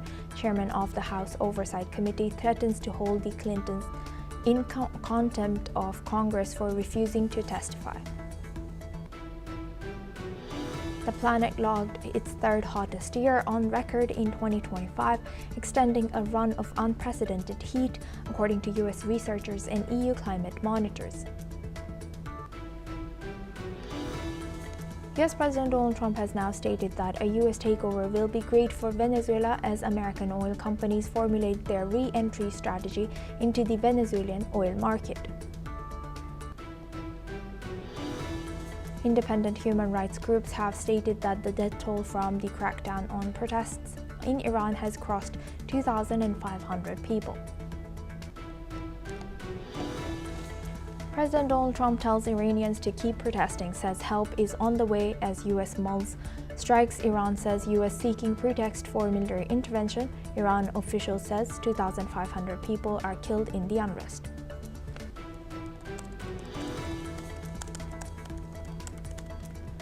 Trump says day of reckoning and retribution coming to Minnesota, where 37-year-old Renee Nicole Good was killed by an ICE agent as protests continue in Minneapolis. Apple signs multi-year deal with Google to fix Siri with Gemini, which the company promised at WWDC 2024, but has since been delayed. Apple had promised 3 big upgrades to Siri to take it on par with rivals like Gemini and ChatGPT. Now for this hour, we start with Iran. According to Iran's commander of the Revolutionary Guard's Aerospace Division, the country's stockpile of missiles has grown significantly since last year's 12-day war with Israel. He has emphasized that the country is at the peak of its military readiness, with wartime damages repaired and missile production surpassing pre-war levels. This statement comes amid rising tensions, particularly with U.S. President Donald Trump's recent threats of intervention and ongoing anti-government protests in Iran. The increase in missile capacity highlights Iran's ongoing focus on bolstering its defense capabilities. Now, for this discussion, we welcome retired Major General Sudhakarji. He's a senior strategic and international affairs expert, joins us live from New Delhi. Thank you very much, Major General, for joining us once again. Good to see you. Thank you. Thank you. Major General, now looking at Iran's capabilities, how do you analyze this situation? What's their capacity like? Are they? Do you think they will be? Do you think we can believe that they have this huge stockpile right now and they are ready to counter attacks? That's a moot question, Asoma. Good evening. Thank you for inviting me to your channel. And it is anybody's guess, but the fact of the matter remains that between June and January, almost about more than 6 months have passed by, and Iran does have defense industry capability to rejuvenate itself and go in for escalating or speeding up the production of missiles and warlike stores. First thing that comes to my mind as a military man is, does Iran have adequate air defense to beat or face the attacking echelons of USA? Because if you look at air resources or the resources of USA that have been mobilized, this is perhaps for the first time such loud threatening calls are being given by USA to carry out regime change and prohibit or stop Iran from going nuclear and whatever, and also bring in the Reza Pahlavi, who's exiled son of Shah, the eldest son, who's in USA, to bring him into Iran. But going by a very serious fact check, what actually emerges, Asoma, is that Iran has, yes, been able to consolidate, but that consolidation may not be good enough and big enough to face the challenges of USA. Okay, that is the first thing, the air defense. Air defense, I have got the list of air defense weapon systems they have been able to revive or produce between June and there are almost about 1,700 anti-aircraft guns, including 14.5 mm ZPU-2/4, 23 mm ZSU. This will mean nothing to common civilians who listen to all this, but they have sufficient. But that sufficient number of air defense is not good enough to actually beat the cyber, the electromagnetic attack, and the terminal guided missiles, which may be launched from aerial platform as also from standard platform. Now, having said that, Iran has got a huge arsenal of missiles, starting from, say surface to air missiles, surface to surface. They have tactical, medium range and long range missiles going right up to Israel and the coast of Mediterranean and maybe up to Turkey. But one thing which is not getting highlighted is the number of hypersonic missiles and the Kaji-Kamed, the killer, what do you call that? The killer drones. They have got a Shine variety of drones which are available with them. They can be used by the proxies who are operating, call it Houthis, call it the Hamas or Hezbollah, as also Hadil al-Saif and the militias who are operating in Iraq in proximity of Israel. But the most important out of all this is that America, as on today, they have not mobilized a single aircraft carrier. Whenever they go to launch any attack against any nation and leave alone the regime change, at least one aircraft carrier should be standby. The aircraft carrier which was there near the Bahrain headquarters has got sidestepped to Caribbean waters for the operations which were launched against Venezuela. That is yet to be reverted back to Bahrain. That is Gerald S. Ford, and no other aircraft carrier. All the 11 aircraft carriers of USA, they are committed on ground. They have not left their docks or the bases wherever they are deployed. So in absence of an aircraft carrier, I have my doubts whether they are serious about the attack against Iran. Although the report suggests that there are huge aerial resources which have been mobilized to Europe and Middle East, etc. etc. Number two, there are minimum 19 bases of America which are there in Middle East. All the 19 bases are within the target range of Iran. They have been some of them have been targeted in the past, and this time I also suspect that they will be able to neutralize, if not all, the majority of these bases where the American soldiers are deployed, as also the warlike stores, including the aerial assets. Third and most important thing is the effectiveness of the defensive measure of the US forces which are deployed, namely the Patriot missiles.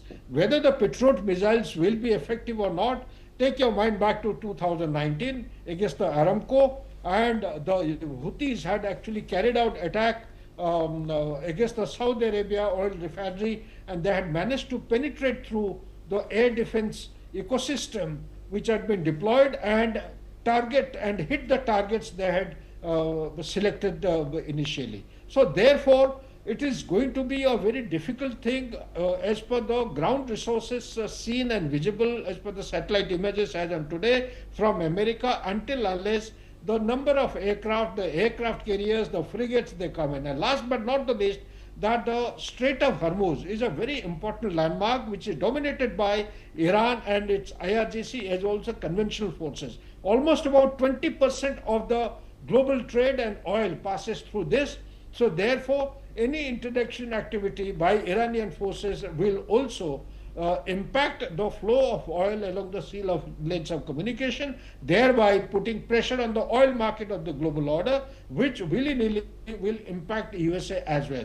So under these circumstances, it is very premature to say that is USA genuinely going to carry out attack, or it is a kind of an isolation measure, or it is an investment around Tehran, or although the CIA modules are already operating in Iran, and particularly in Tehran, but taking advantage of the protest. Even the protest is also divided. These are not genuine protesters. There are some people who are protesting against the regime and demanding regime change primarily because of the weak economy. And some of them are being provoked and instigated by the CIA modules and the Mossad module to carry on with this thing, so that when the time comes, maybe 5 or 6 weeks from now, when the resources of American armed forces are mobilized and they invest around in the proximity of Iran from all sides, only then perhaps we may anticipate some kind of an attack, unless he is planning to do something like operation which hijacked Maduro from his bedroom and his wife and took him out. But my gut feeling is that the supreme leader of Iran, he is under excessive pressure. He may be exiting Iran anytime soon, maybe Moscow, maybe any other country, and therefore it may be almost in the proximity or close to a situation wherein America will have a field day, will have a field run right up to Tehran and carry out the regime change anytime soon than that we expect. Back to you, Asuma. Thank you very much, Major General Sudhakarji, for sharing that. Please stay with us as we come back to you for our next discussion as well.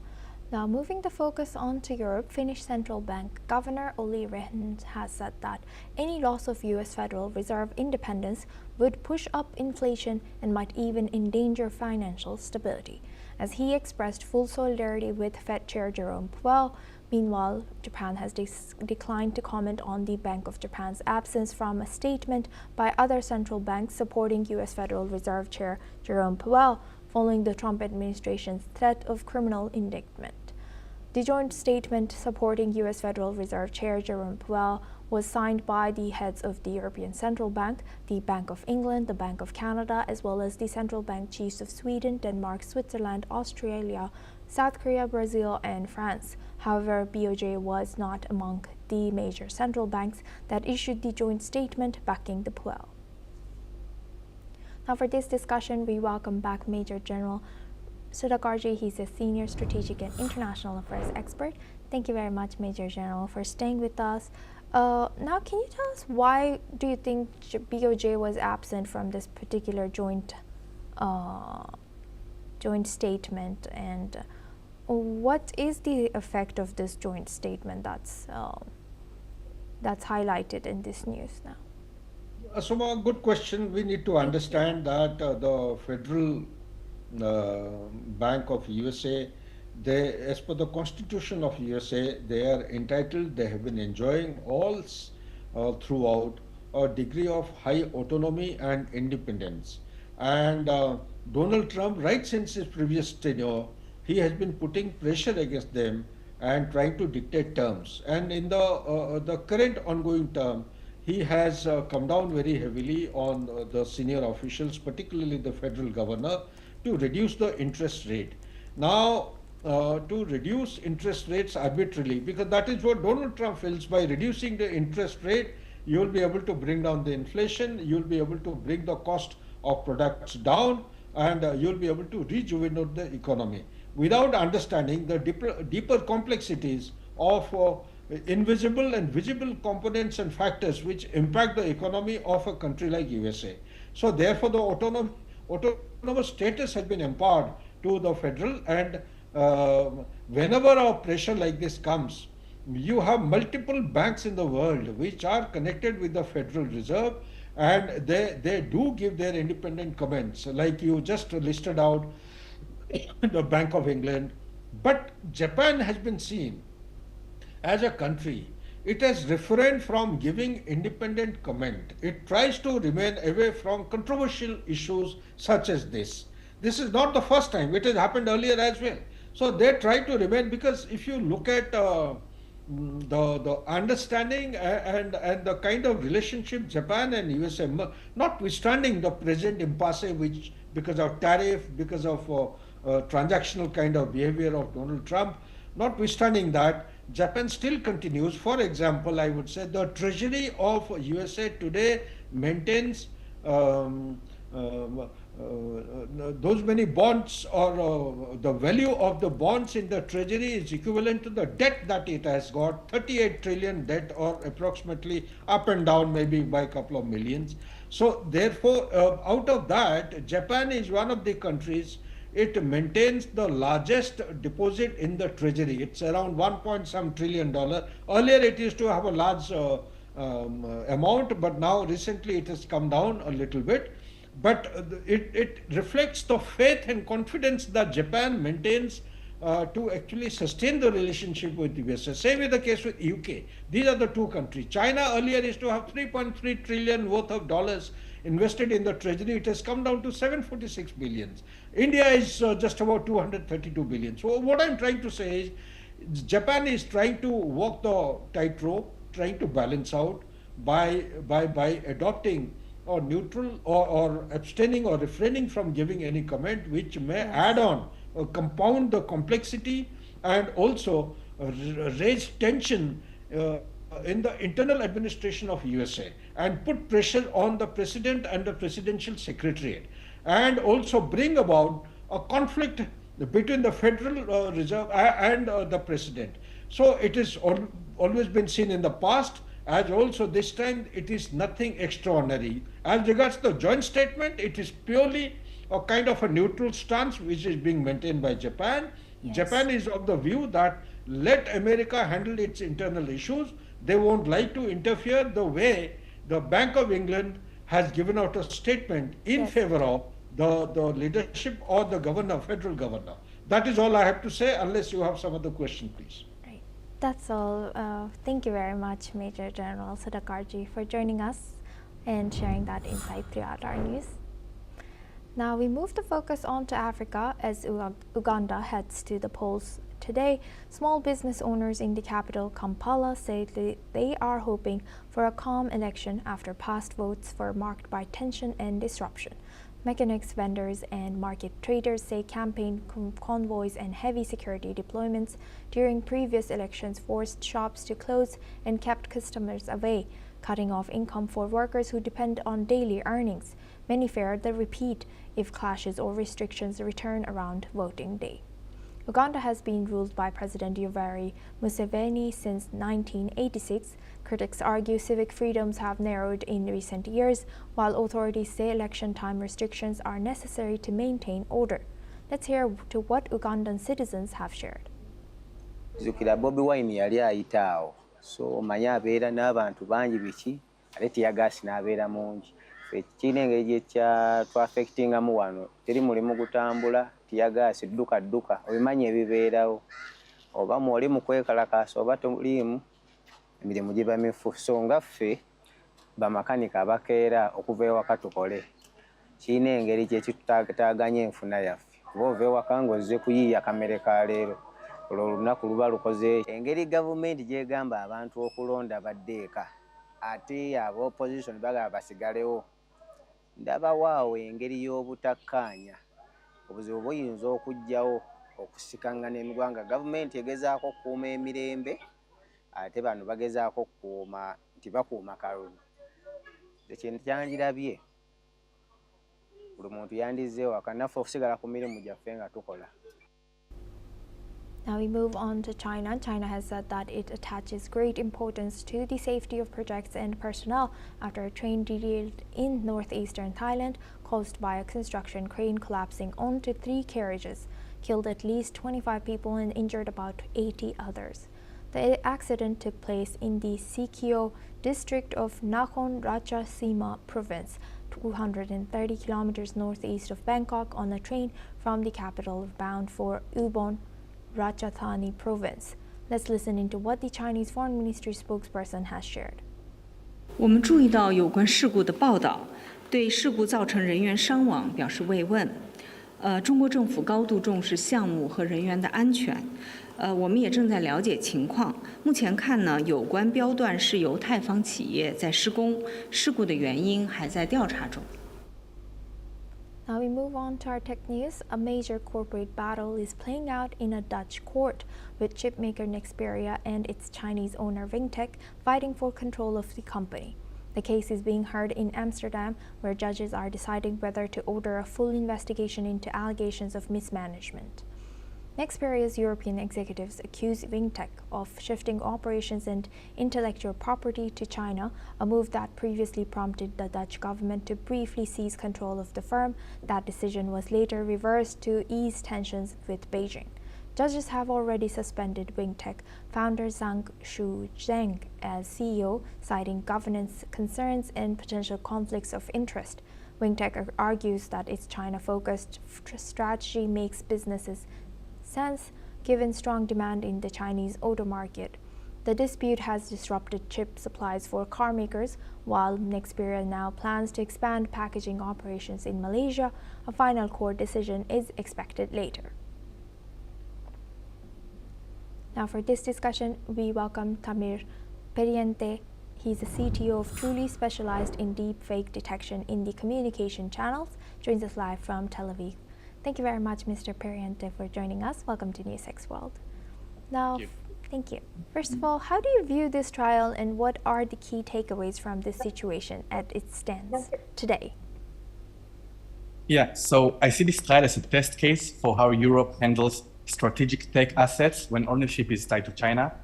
And we saw many cases like this, right? And the takeaway, I think, in my opinion, today is that this is less about one CEO and more about governments, control, and national security concerns. And the uncertainty is already spilling into operations. So the other takeaways are even more basic. Semiconductors matter. And when the government breaks down, automotive and industrial supply chain feel it fast, as we saw with Nexperia.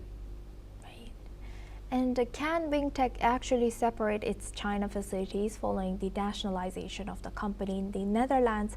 How would this impact the supply of Nexperia semiconductors? So first of all, they can try, but the clean separation is hard because the supply chain was built to work across Europe and China. Wafer sourcing, packaging, qualification, everything is linked, right?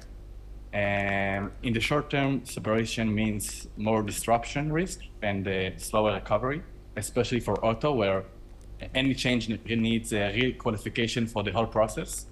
But long term, I think you might end up with two parallel supply chains, which is more resilient, but also more expensive because more of the China pipelines would have to be duplicated into the Europe. Thank you very much, Mr. Pariente, for sharing that. Please stay with us as we come back to you for our next discussion as well. Now, moving the focus on to Taiwan, Taiwan's prosecutors have issued an arrest warrant for the chief executive of Chinese smartphone maker OnePlus, alleging his involvement in illegal business operations and recruitment in Taiwan.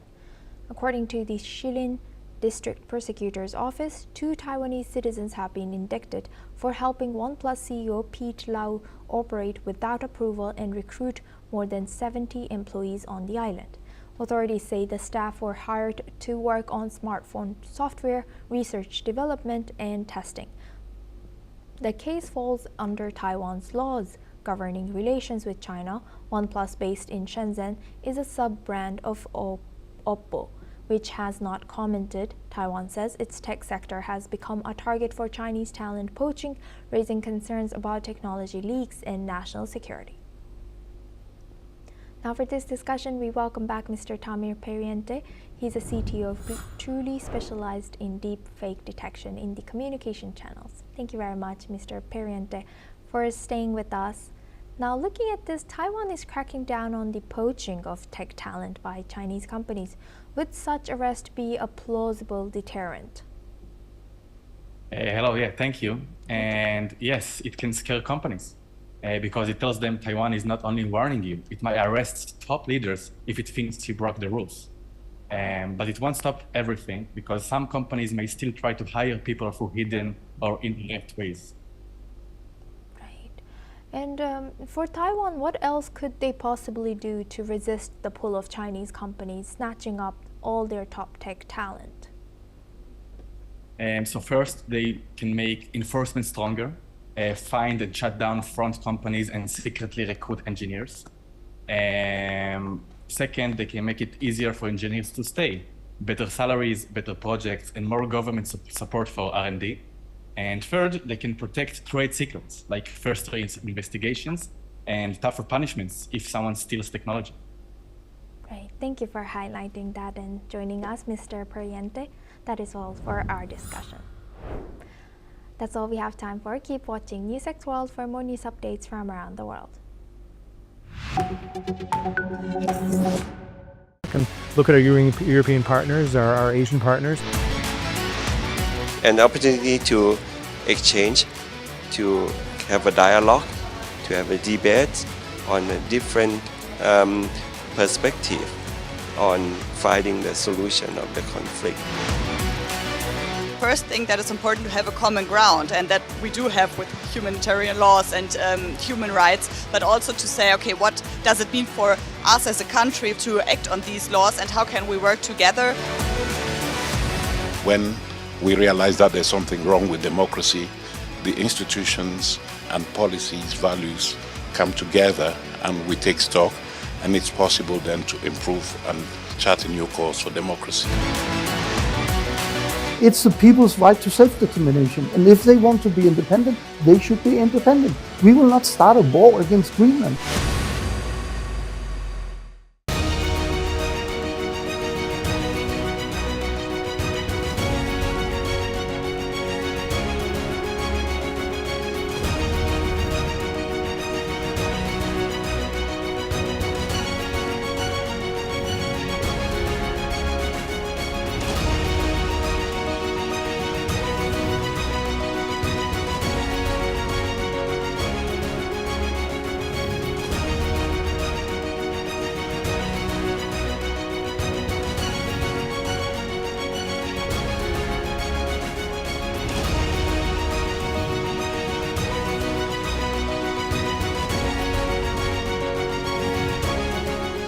In the midst of this, life persists. In the midst of untruth, truth persists.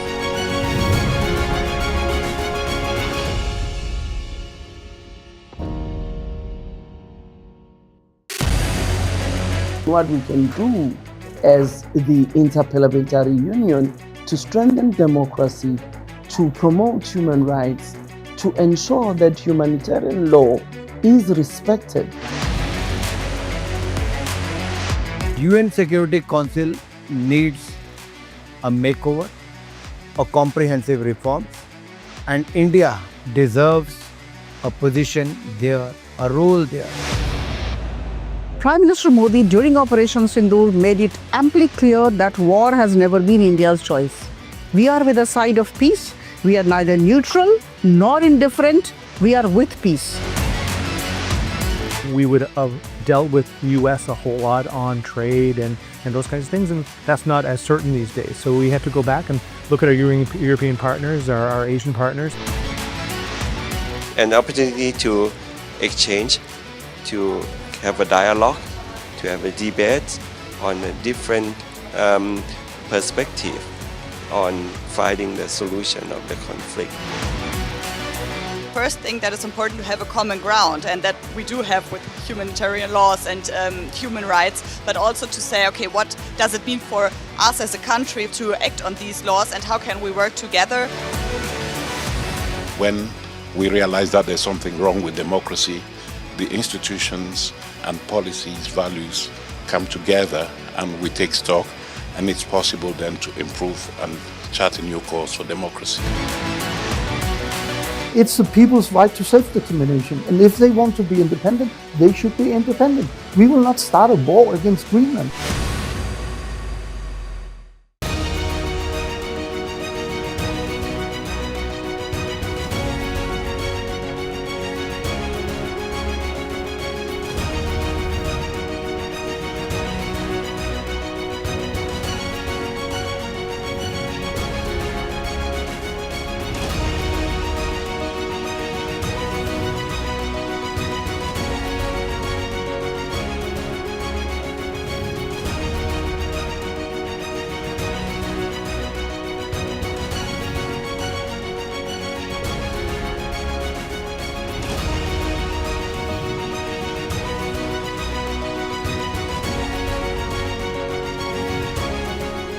In the midst of this, life persists.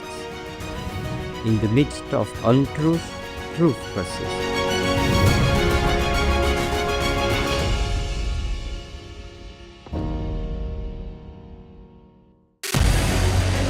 What we can do as the Interparliamentary Union to strengthen democracy, to promote human rights, to ensure that humanitarian law is respected.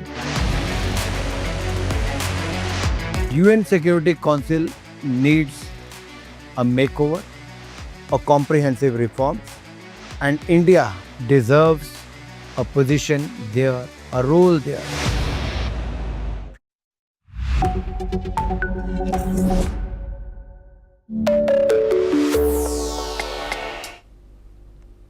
Hello and welcome to Deep Dive on News6 World. I'm Suma Katauka. Today we continue to follow Iran. Protests have escalated across the country. The death toll has surpassed 2,500 people. Thousands have been detained, and the United States is considering action. But amid all this crisis, one case has become a focus of international attention. Irfan Soltani. The unrest began over economic hardship, high inflation, job losses, and a collapsing currency. But it quickly turned political. Protesters challenged the clerical leadership, calling for change. Iranian authorities responded with forceful dispersals, mass arrests, and internet blackouts. In this context, Irfan Soltani, 26-year-old, was detained for alleged involvement in protests near Tehran. He was held without access to a lawyer. No formal charges were announced, and his family has been threatened not to speak out. In a rapid two-day process, Soltani received a death sentence. His case is now central to U.S. rhetoric. President Trump has directly referenced the risk of execution as a red line for American intervention. Trump warned that any harm to protesters would bring very strong action and emphasized that help is on its way. Let's listen in. Now we're hearing that they're going to start hanging protesters tomorrow. So it comes back to the question, have they crossed your red line or has the line moved? I haven't heard about the hanging. If they hang them, you're going to see some things that I don't know what where you come from and what your thought process is, but you'll perhaps be very happy. What do you mean by that? We will take very strong action. If they do such a thing, we will take very strong action. Well, let's define it in Venezuela. Let's define it with al-Baghdadi. He was wiped out. Let's define it with Soleimani. And let's define it in Iran, where he wiped out their Iran nuclear threat in a period of about 15 minutes once the B-2s got there. And that was a complete obliteration, as it turns out, which is what I said initially. Then some questioned it, and they said, Trump was right. So we've been right about everything. We don't want to see what's happening in Iran happen. And, if they want to have protests, that's one thing. When they start killing thousands of people, and now you're telling me about hanging, we'll see how that works out for them. It's not going to work out. In effect, Soltani's situation personifies the U.S. dilemma, the question of whether to escalate or push diplomatic pressure before a military option is considered. Trump's administration is presenting him a range of options: diplomatic pressure and sanctions, economic pressures, economic measures against trading partners, limited airstrikes on military targets, larger military strikes against Iranian infrastructure. Iran says it does not seek war, but it is ready if tested. Authorities have accused the U.S. of trying to manufacture a pretext for intervention, using protests like Soltani as leverage. State media reports arms and explosives seized from terrorists allegedly connected to foreign actors. The government frames the protests not as a popular movement, but as a foreign engineered threat.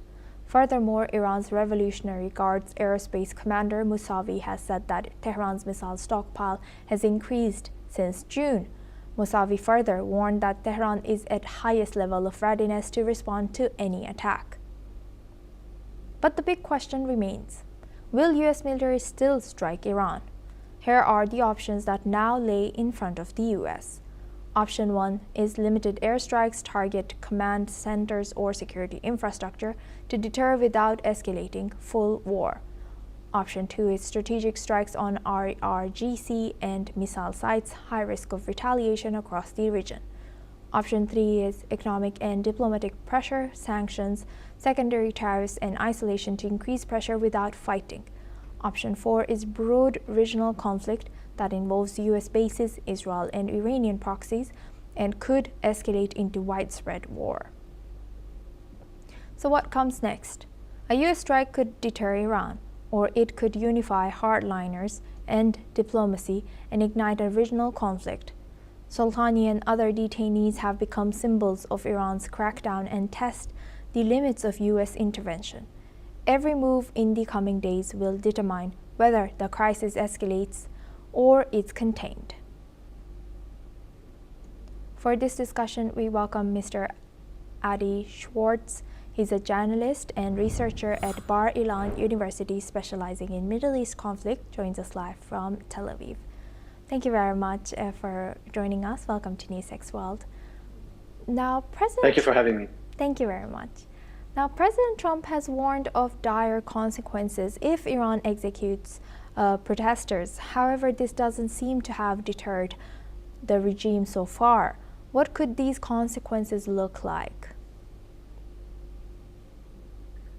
So, it is very difficult to know what the future will be, especially when we're dealing with President Trump, who in the past have shown to be sometimes unpredictable. So everything we say is, is a little bit problematic. But I think that after so many threats, and President Trump has said very clearly that killing many people during the protests is a red line. It is quite obvious that we have passed that red line. So unless President Trump comes with a very sophisticated or a new phrasing saying what happened the last days in Iran, I think it would be reasonable to assume that some kind of a response would come from the Americans. I mean, President Trump has raised the volume and the rhetoric so high that at this stage, I think it would be almost impossible for him to back down. And remember his critic of former President Obama, which for much less casualties, I think dozens of casualties in Syria, has said that that's a red line, and then had to postpone or delay or not act upon his threats. And back then, Donald Trump mocked Obama. So I think all of this means that we are about to see some kind of a response from the Americans. Thank you for highlighting that. And Mr. Schwartz, since 1979, mass protests have come and gone in Iran, yet things have continued slipping out of control every time the people rally behind the cause. The regime responds swiftly and furiously. Does it feel any different this time around? Well, I think that it does feel different. And, you know, by the way, it's always difficult to know exactly the moment when a regime falling apart. I'll give you an example from the Soviet Union. I think many people, even the most sophisticated, policymakers and Sovietologists, as they were called back then, even a few days or weeks or months before the collapse of the Soviet Union, they could not imagine such a scenario. So it's always very difficult to know. But I think it does feel different because, first of all, the regime is under sustained and very long sanctions and pressure from the outside. We know that the economic situation in Iran is very difficult. We know that the value of their currency is very low. Remember, everything started with a strike of the merchants in the bazaar. It's not a political per se strike at the beginning. And when people are hungry, when people are having problems finding work, etc., they have much less to lose. So I think, yes, it's still early to say what exactly will happen, but it feels different. I think one of the signals for that is that we have seen very brutal response, and we have seen already the Revolutionary Guard, which is the elite force of the regime. Everything was already put into the scene. So at least the regime considers what's happening as very dangerous. And if the regime considers it very dangerous, then the meaning is that they feel that, that they are about to lose control. So all of this means that we are in a very critical moment. We don't know what will happen in the next hours, the next days, but I think, like everybody else says, that this is one of the most volatile points in time since 1979, as you pointed out. Yes. That is so true. Thank you very much, Mr. Schwartz, for highlighting and laying it out all for us. And lastly, amid all of this, the only person who is losing so much seem to actually be the common citizen of Iran. So how can global superpowers intervene while ensuring that it doesn't hit the common people and citizens worse than it already has? Well, I think that you're absolutely right. I think it's a very tragic situation. It's a nation of almost 100 million people who's been actually terrorized and brutalized by their own regime. And to be honest, I think that nothing less than a regime change will be sufficient because, even if they stop shooting people in the streets, we already know that they're going to hang people. There are hundreds or perhaps even thousands of detainees. Nobody will know what will happen to them. They will just disappear, and their families will get a notice next week or next month that their loved one, has been died in mysterious circumstances. We know this playbook. It's a very, unfortunately, very known playbook. I think that nothing less than a change of regime will hopefully give a different future to Iran, because this kind of regime, brutal, very violent, very theocratic and very conservative in its view of the outside world and all the havoc that they're causing all across the Middle East and even outside. in Asia, in Europe, in other places in other corners of the world, I think that the world would be much better off without this regime, and hopefully sooner than later. Thank you for joining us, Mr. Schwartz from Tel Aviv, and sharing that insight with us on Deep Dive. That's all for now. Thank you for tuning in.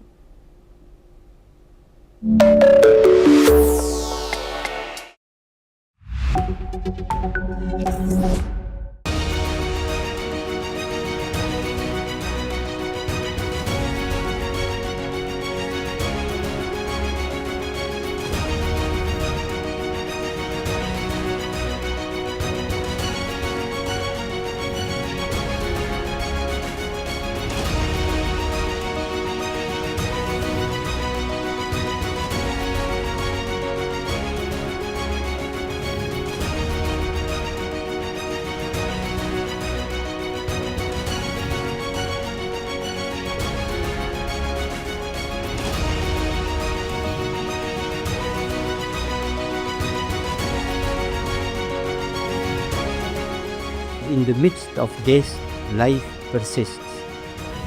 In the midst of untruth, truth persists.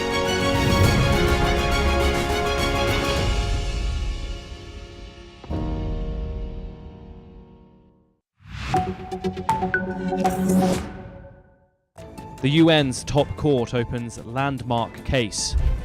Myanmar stands accused of genocide. The Rohingya people cite 2017 mass atrocities. The World Court faces a new challenge as the world questions its legitimacy.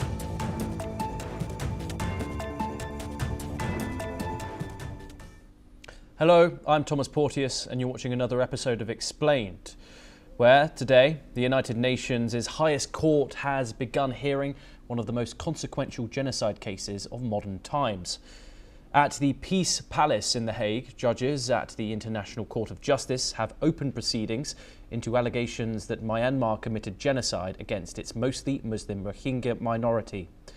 For nearly 1 million Rohingya refugees scattered across camps in Bangladesh and Southeast Asia, these hearings are more than a legal milestone. They are a long-awaited moment of recognition, accountability and hope. To understand this case, we first need to understand who the Rohingya are and why they've been targeted. The Rohingya are a Muslim Indo-Aryan ethnic minority who have lived for generations in Myanmar's western Rakhine state, bordering Bangladesh. But despite centuries of roots in the region, the Rohingya are not recognized as citizens by Myanmar. Successive governments have labelled them illegal immigrants, even though many families trace their presence back hundreds of years. Being denied of citizenship, the Rohingya face severe restrictions on where they can live, travel, study, work, or even marry. In effect, they became stateless in their own homeland. Human rights groups have long warned that this systemic expulsion laid the groundwork for something far worse. This systemic discrimination set the stage for extreme violence. In 2017, Myanmar's military, known as the Tatmadaw, launched what it described as clearance operations following attacks by a small Rohingya armed group. What unfolded instead was a brutal campaign that forced more than 700,000 Rohingya to flee across the border into Bangladesh. Survivors described mass killings, widespread sexual violence, villages set on fire, and families torn apart. Entire Rohingya settlements were erased, and a UN fact-finding mission later concluded that there were reasonable grounds to believe that genocide, crimes against humanity, and war crimes had taken place, calling the violence a textbook example of ethnic cleansing. Myanmar's authorities rejected those findings, insisted the military action was a legitimate counter-terrorism operation. But the international response did not end there. In a remarkable move, the small West African nation of Gambia filed a case against Myanmar at the ICJ in 2019, acting on behalf of 57 countries from the Organization of Islamic Cooperation. that Gambia argued that Myanmar had violated the Genocide Convention of 1948, to which it is a party. Under international law, genocide is considered a crime against humanity as a whole, meaning any state has the right and duty to act in such when crimes are alleged. The case is being heard at the International Court of Justice and the UN's principal judicial organ. Unlike criminal courts, the ICJ does not try individuals. Instead, it determines whether a state has breached its international legal obligations. The central question before the judges is whether Myanmar failed to prevent genocide and whether its actions or inaction amounted to a violation of the Genocide Convention. In January of 2020, the court ordered provisional measures directing Myanmar to take all steps within its power to prevent genocidal acts, preserve evidence and report regularly on its compliance. Myanmar challenged the court's jurisdiction, but in 2022, the judges ruled they were competent to hear the case. Now, in January 2026, the proceedings have entered the merits phase, the most substantive stage of the trial. Over the next 3 weeks, judges will hear oral arguments from both sides, review evidence and listen to expert testimony. Some Rohingya victims will also be heard, though in closed sessions to protect their safety and dignity. Victims said they want the long-awaited court case to deliver justice. Let's take a listen in to what they had to say.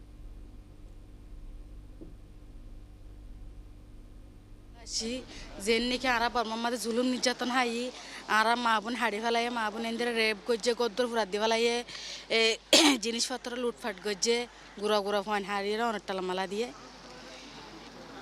এর জিনিস গরম জড়িয়ে আরা তুন দেশের তো বাইর করে দি ফেলাই আরা বাংলাদেশের রিফিউজি ক্যাম্প মাদা আসি আরা এদের বুঝাই দেন যে আয় আশা করি দে আসি যে কুড়তুন আরা রেন স্টন দিয়া পড়বে তো জাস্টিক আরা জিয়ান নাকি সার আরা বর্মাস ফিরি যাই বলা জিয়ান নাকি আরা আশা করি হ্যাঁ আরা তো আসি যে কুড়তো আরা ইয়ান সার বিচারিয়ান সার মানে ফুনা নিমা যে আরা রে বর্মা স্টম করিও রে মি অলঙ্গা রে দর করি ইল্লে জুনুসা টান ন ফান ন করে ফান আরা ইল্লা করে স্টম করি আসি যে কুড়তো আরা ইয়ান সার Opening the hearings, ICJ President Judge Iwas Iwayuji outlined a detailed schedule that includes multiple rounds of pleadings from both Gambia and Myanmar. Speaking on behalf of Gambia, Attorney General and Justice Minister Dauda Jallow told the court that the case is not about abstract legal theory but about human suffering. He said Myanmar's military deliberately targeted the Rohingya with the intent to destroy the community, describing the alleged crimes as among the most brutal violations imaginable. Let's listen in to what he had to say. It is not about esoteric issues of international law. It is about real people, real stories, and real group of human beings, the Rohingya of Myanmar. They have been targeted for destruction. Myanmar is expected to argue that there was no genocidal intent and that the military response was proportionate and lawful, framing the events as part of an internal armed conflict. Far from the courtroom in The Hague, the hearings are being followed closely in Bangladesh's Cox's Bazar, home to the world's largest refugee camp. Nearly 1 million Rohingya live there in overcrowded and fragile conditions, many still traumatized by the violence they escaped. For them, the ICJ case has sparked renewed hope. Refugees say that even if the court cannot directly enforce its judgment, recognition of their suffering would be deeply meaningful. Many believe a ruling against Myanmar could help pave the way for justice, accountability, and eventually safe and dignified repatriation. The case also carries implications well beyond Myanmar. Legal experts say it could set important precedents for how genocide is defined, how intent is established, and how states can be held accountable under international law. Its outcome may influence other high-profile cases, including South Africa's genocide petition against Israel over the war in Gaza. At the same time, Myanmar's military leader, Senior General Min Aung Hlaing, faces a separate arrest warrant at the International Criminal Court for crimes against humanity related to the deportation and persecution of the Rohingya.